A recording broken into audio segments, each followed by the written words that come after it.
Ikalima ng Abril 2026, linggo ng Pasko ng Pagkabuhay, sumisikat ang araw sa Iran. 155 eroplanong pandigma ng Amerika ang nasa himpapawid.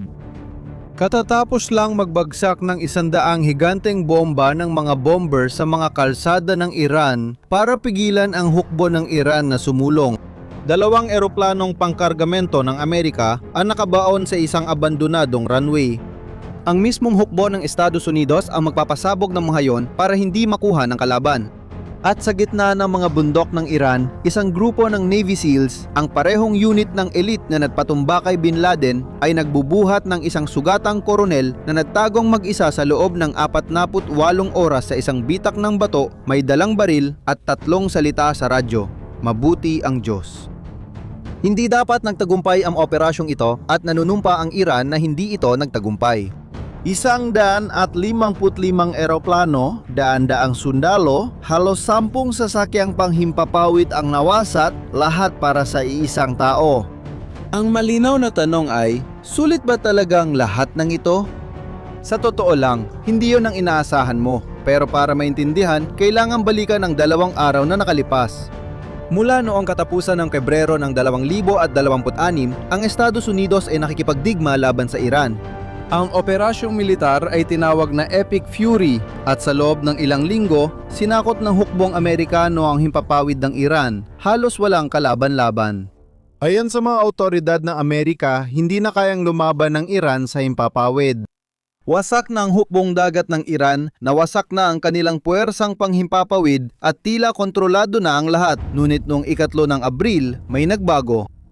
Madaling araw noon, isang Amerikanong fighter jet na F-Queen's E Strike Eagle, isa sa pinaka-advanced sa mundo, ang nagsasagawa ng misyon ng pag-atake mahigit 300 kilometro sa loob ng teritoryo ng Iran. Ang eroplanong ito ay kabilang sa eskwadron ng mga fighter jet na 474.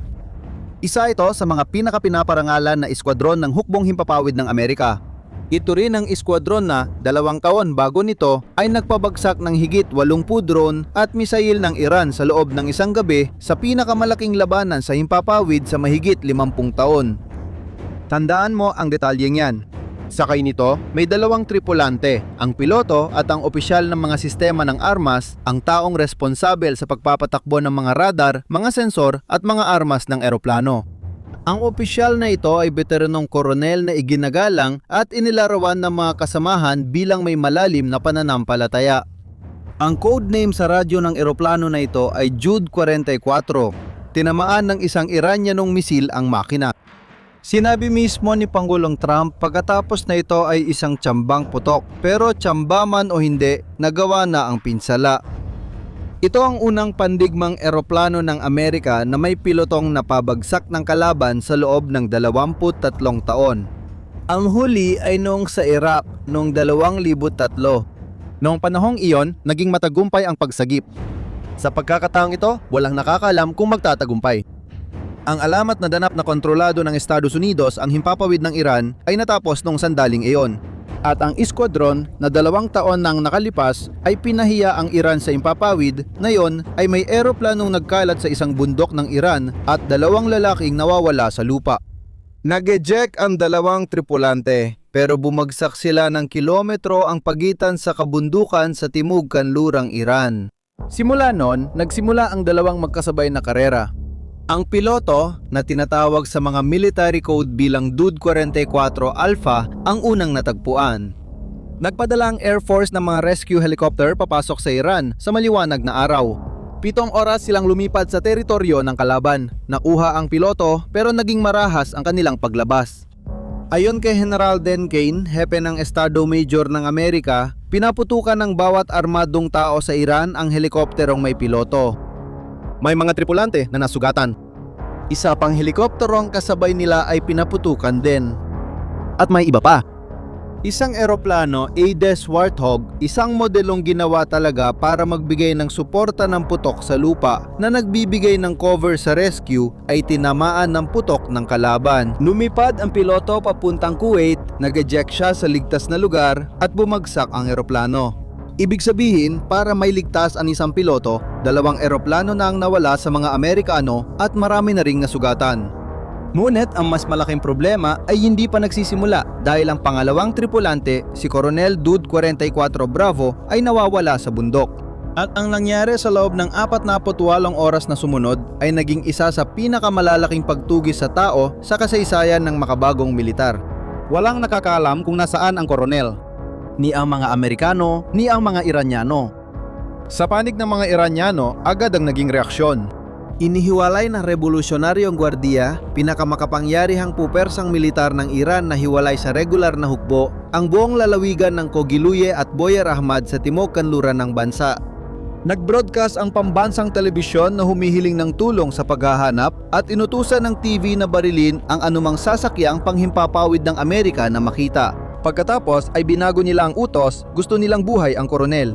Isang gantimpalang $60,000 ang inalok para sa sinumang makakahuli sa Amerikano at hindi lang mga sundalo ang lumabas para maghanap. Ang mga nomadikong tribong Bakhtiari gamit ang mga ripling pangaso para protektahan ang kanilang alagang hayop ay nagtungo sa kabundukan bilang mga grupo. Kabisa ng mga tribong ito ang lahat ng daan, kuweba at lagusan sa kabundukang iyon. Likas silang mga manganggaso. Kumalat ang mga video na nagpapakita sa mga lalaking ito na nakasuot ng tradisyonal, may riple at bandila ng Iran habang naghahalugog sa mga dalisdis. Sa isang video, sumigaw ang batang babae sa ama niyang may ripleng nakatutok sa mababang helikopter ng Amerika. "Tamaan mo siya, itay!" Pagkatapos, pinaputukan ng ama at tinamaan niya. Tinamaan ng helikopter pero nagawa pa rin nitong lumipad. Isang guwang bansa ang naghahanap sa isang tao. Samantala, mag-isa lang si Coronel, sugatan, napilipit ang bukong-bukong at dumudugo. Mayroon lang siyang baril at emergency na radyo na protektado ang signal kaya Amerikano lang ang makakarinig. Ang survival training ng bawat militar na Amerikano, ang SERE, ay nagtuturo kung paano mabuhay, umiwas, magtiis at makatakas sa teritoryo ng kalaban. Yon din ang ginawa niya. Ginamot niya ang sarili niyang sugat. Umakyat siya sa tuktok ng bundok na mahigit 2,000 metro ang taas at nagtago sa isang bitak ng bato kung saan siya nagkuble. Alam niya na hindi niya pwedeng gamitin ang emergency signal ng radyo ng matagal. Kapag masyadong matagal naka-on, pwedeng masagap ng mga Iranian ang signal at sila ang unang makahanap sa kanya. Kaya mabilis at maikli siyang natatransmit tapos agad pinapatay ang radyo. Sa itaas niya, may mga Amerikanong drone na MQ-9 Reaper, mga sasakyang panghimpapawid na walang piloto at kinokontrol mula sa malayo na lumilipad sa paligid at nagbabantay. Kapag may armadong tao na lumapit ng wala pang 3 kilometro, agad silang inaatake ng mga drone. Iyon lang ang tanging proteksyon na meron siya.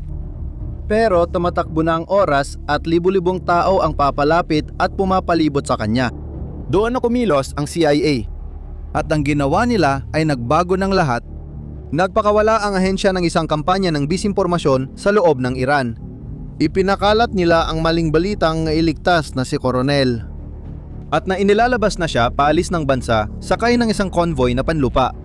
Simple lang ang layunin, paghabulin ang mga Iranian sa mga huwad na bakas habang hinahanap ng CIA ang totoong tao. At gumana ito? Habang abala ang mga puwersang Iranian sa isang maling bakas, sinundan ng CIA ang signal ng koronel at tatagpuan ng siwang sa bundok kung saan siya nagtatago. Sinabi ng direktor ng CIA, John Ratcliffe, na parang paghahanap ng bultil ng buhangin sa disyerto ang operasyon. Ipinasa ng CIA ang mga koordinada sa Pentagon, ang sentro ng komandong militar ng Estados Unidos.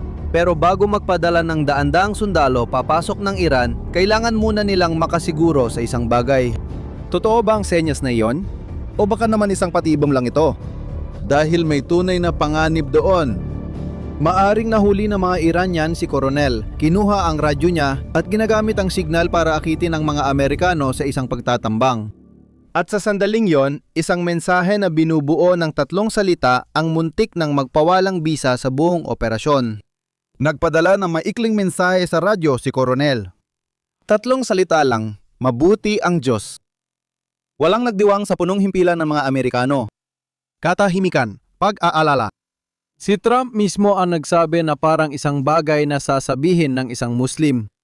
Natakot ang mga opisyal na baka isang Iranian ang gumagamit ng nakuhang radyo para maglatag ng patibong. Maikli ang pangungusap at diakma sa pamantayan ng militar. Napakarelihiyoso. Masyadong kahina-hinala. Nagkaroon ng matinding tensyon. Kung magpadala sila ng rescue at patibong ito, maaaring maambush ang daandaang sundalong Amerikano. Kung hindi sila magpapadala, mahuhuli o mapapatay ang koronel. Ang sagot ay galing sa kakilala ng lalaki.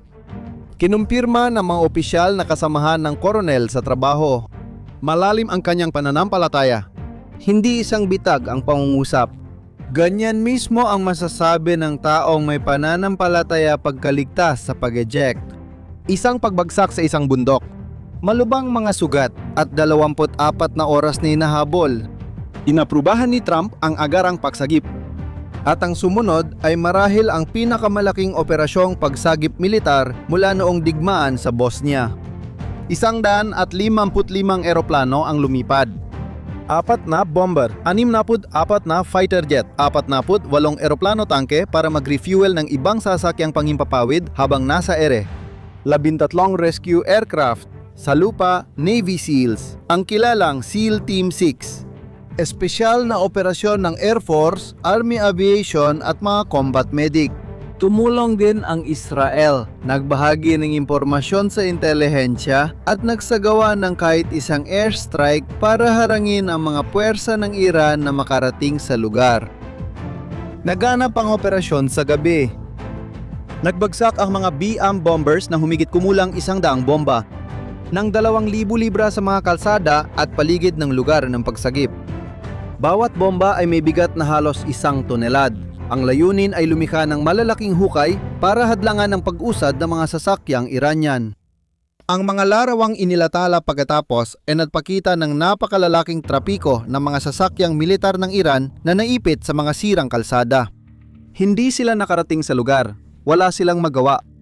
Nagpadala rin ang CIA ng eroplano sa isang pekeng lokasyon, 40 kilometer ang layo, para muling lituhin ang mga Iranian. Ayon kay Trump, 9 na eroplano ang ipinadala para iligaw ang mga Iranian habang sa ibang lugar nangyayari ang tunay na operasyon. 230 na eroplano ng kargamento ang lumapag sa isang abandonadong runway sa isang bukirin sa loob ng Iran malapit sa lungsod ng Isfahan. Doon sila nagtayo ng pansamantalang base. Maliit at maliksing mga helikopter. Ang mga Little Bird na ginagamit sa espesyal na operasyon ang nagdala sa mga komando sa bundok na pinatataguan ni Koronel. Nakarating sa kanya ang mga SEAL. Buhay pa siya. Sugatan pero nakatayo pa rin. Nag-atras sila habang may putukan. Pagkatapos ay dumating ang sandali na halos nadulot ng kapahamakan sa lahat. Ang 2 eroplano na C-130 na lumapag sa runway ay na-stuck sa basang buhangin. Hindi sila makalipad at hindi rin sila pwedeng manatili doon. Kapag nahanap ng mga Iranian ang buo pang mga eroplanong yon, magkakaroon sila ng akses sa pinaka-advanced na teknolohiyang militar ng Amerika. Radikal ang naging solusyon. Nagsagawa ang mga Amerikano ng emergency plan at nagpadala ng 3 mas maliit at mas mabilis na eroplano. Lahat ng tauhan ay inilipat at ang 2 naipit na C-130 ay pinasabog doon kasama ang 4 na Little Bird na helicopter na ginamit din sa misyon. Sinira nila ang lahat para walang mapunta sa kamay ng mga Iranian. Inilabas si Coronel mula sa Iran pagsikat ng araw ng linggo ng Pasko ng pagkabuhay. Walang Amerikanong namatay sa operasyon. Ngayon, kwentahin mo kung ano ang nawala sa mga Amerikano sa misyong ito. Isang F-15E ang napabagsak. Isang A-10 ang bumagsak. 2 eroplanong pangkargamento na C-130 ang sumabog. 4 na helikopter ang nawasak. 2 Black Hawk na sira. Mga tripulante na nasugatan. Lahat ng ito para lang maibalik ang isang tao. At heto, lumitaw ang isang multo mula sa nakaraan na lalong nagpapalakas sa kwentong ito. Noong 1980, sinubukan ng Estados Unidos na iligtas ang 52 Amerikanong bihag na nakakulong sa embahada ng Estados Unidos sa Tehran, kabisera ng Iran. Ang operasyon ay tinawag na Kuko ng Agila. Isa itong ganap na kapalpakan. Nasira ang mga helikopter sa disyerto ng Iran. 8 sundalo ang namatay. Iniwan ang mga eroplanong Amerikano na buo sa lupa ng Iran. Pinanood ng buong mundo ang kahihiyan. Natalo si Pangulong Jimmy Carter sa muling pagtakbo dahil dito. At ngayon sa 2026, nakakatakot ang pagkakatulad. Mulay, naipit ang mga Amerikanong eroplano sa lupa ng Iran. Muli, nawasak ang mga sasakyang panghimpapawid. Muli, pinanood ng mundo.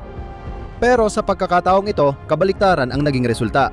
Ang dalawang tripulante ay nailigtas, walang Amerikanong namatay.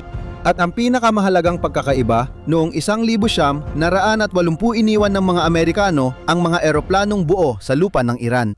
Noong 2026, sinira nila ang lahat bago umalis. Wala silang iniwan, ni tao, ni makina. Sinubukan mismo ng Iran na ihambing ito sa 1980 para sabihing nabigo na naman ang Estados Unidos. Sinabi ng tagapagsalita ng militar ng Iran na lubusang nabigo ang operasyon. Pero ang sagot ng direktor ng CIA ay direkta. Napahiya at nalipusta ang Iran. At dito, sulit pag-isipan ang isang bagay na bihirang pag-usapan tungkol sa operasyong ito. Maraming tao ang tumitingin sa kwentong ito at nagtatanong, talaga bang sulit lahat ng ito? Sulit ba talagang isugal ang daan-daang sundalo, 155 eroplano at mawala ng halos 10 sasakyang panghimpapawid para lang mailigtas ang isang tao? Ang maikling sagot ay, oo. Hindi lang ito dahil sa malinaw na dahilan. Ang prinsipyo ng walang lalaking maiiwan ay hindi lang moral kundi militar na kasangkapan din. Kapag alam ng bawat Amerikanong piloto na hahanapin siya ng buong bansa kapag mapabagsak ang eroplano niya sa teritoryo ng kalaban, pumapayag siyang lumipad sa mga misyon na tatanggihan ng iba. Mas malalim siyang sumusuong at mas malaki ang panganib na tinatanggap. Dahil alam niyang hindi siya pababayaan, ang pagsagip sa isang tao ay hindi lang proteksyon para sa taong yun. Pinoprotektahan nito ang kahandaan ng iba pa na ilagay ang sarili nila sa panganib sa hinaharap. Alam ng bawat pilotong nakabasa nito. Kung bumagsak ako, pupuntahan nila ako para iligtas. Dahil doon magpapatuloy siyang lilipad. Ngayon, isipin mo naman ang kabilang panig. Kung may nahuling sundalong Iranian, nagpapadala ba ang rehimen ng 155 eroplano para sunduin siya? Kung may bumagsak na Iranian na piloto, humihinto ba ang bansa? Iyan ang pangunahing pagkakaiba ng dalawang uri ng hukbo. Ang punong ministro ng Israel si Benjamin Netanyahu marahil ang pinakanakakaintindi sa bigat ng operasyong ito. By America's dauntless warriors. Pinuri niya ang pagsagip at sinabi, kayo ay isang bansa na paulit-ulit na nagsagawa ng matatapang na operasyon ng pagsagip. Bilang taong nasugatan sa isang misyon at nawalan ng kapatid sa isang pagsagip, alam naming mga Israeli at ako kung gaano katapang ang desisyong ginawa ninyo. Saludo ako sa inyo. Lahat kami. Buod ni Pete Hegseth, kalihim ng digmaan ng Amerika, ang operasyon sa isang pangungusap na nag-uugnay sa lahat. Pinabagsak noon Biyernes Santo, nagtago sa bitak ng bato buong Sabado at nailigtas pagsikat ng araw ng linggo ng Pasko ng pagkabuhay. Lahat ay nasa bahay at ligtas. Isang bansa ang nagdiriwang. Mabuti ang Diyos. Sabi ni General Dan Kane, hepe ng Estado Mayor, may sinabi siyang marahil ay mas nagpapaliwanag kaysa anumang pagsusuri kung bakit naging matagumpay ang operasyong ito. Pinakamamalagang salik sa pagsagip ay ang diwa ng pakikipaglaban sa puso ng piloto. Ang kagustuhang mabuhay, makaiwas at mailigtas. Iyon lang. Pero hindi rin natapos ang kwento. Ang sinabi ng Iran kinabukasan ay nagdagdag pa ng isang kabanata sa lahat ng ito. Noong ika-6 ng Abril, naglabas ng tiyora ang pamahalaang Iranian. Sinabi nila na ang operasyon ng pagsagip ay, sa totoo lang, isang harapan lang para magnakaw. Pinayamang uranium. Material na pwedeng gamitin sa paggawa ng sandatang nuklear mula sa mga pasilidad ng Iran malapit sa Isfahan. Ang argumento ay malayo ang pansamantalang base ng mga Amerikano sa lugar kung saan bumagsak ang koronel. Mas malapit sa complex nuklear. Lumakas ang teoryang iyon dahil sa isang dahilan. Ilang araw bago ang pagsagip, naglabas ang mga Amerikanong pahayagan ng mga ulat tungkol sa isang planong ginagawa para gamitin ang mga espesyal na puwersa at kunin ang halos kalahating toneladang uranium mula sa Isfahan. Ang pagkakatugma ng lokasyon ng base ng Amerika at ng kinalalagyan ng mga pasilidad nuklear ay nagpalakas ng hinala. Pero ang totoo, hanggang ngayon, wala pang konkretong ebidensya na lumitaw para patunayan ang paratang ng Iran. Gaya ng inaasahan, nakinabang ang Iran sa bersyong ito dahil nailihis ang usapan. Imbes na talakayin kung paano pumasok ang mga Amerikano sa bansa, iniligtas ang koronel at nakaalis. Napunta ang usapan sa tanong kung may iba pa bang nangyari. Mag-isip ka muna. May isang lalaki na bumagsak mula sa langit sa gitna ng Iran. Sugatan, mag-isa, may baril at 3 salita sa radyo. At ang pinakamalakas na puwersang militar sa mundo ay hinalugog ang buong bansa para maibalik siya. Dahil may mga hukbong iniiwan ang sarili nilang tauhan. At may mga hukbong ginagalaw ang langit at lupa para maibalik ang isang tao lang. Gusto ko malaman mula sa inyo ngayon. Pagkatapos ng lahat ng ito, sa tingin nyo ba talagang isang pagsagip lang ang operasyong ito? O naniniwala ka ba sa bersyon ng Iran na may iba pang dahilan sa likod nito? Iwan mo ang opinion mo sa mga komento. Kung nahook ka ng video na to mula simula hanggang dulo, mag-like ka na, mag-subscribe sa channel at i-share mo sa kaibigan mong mahilig sa mga kwento ng bigmaan. Malaking tulong ito sa paglago ng channel. At patuloy pa rin nagbabago ang sitwasyon sa Iran. Maraming nangyayari na patuloy nating susubaybayan dito sa channel, kaya mag-subscribe ka para hindi mo ma-miss ang mga susunod. Salamat at magkikita tayo sa susunod.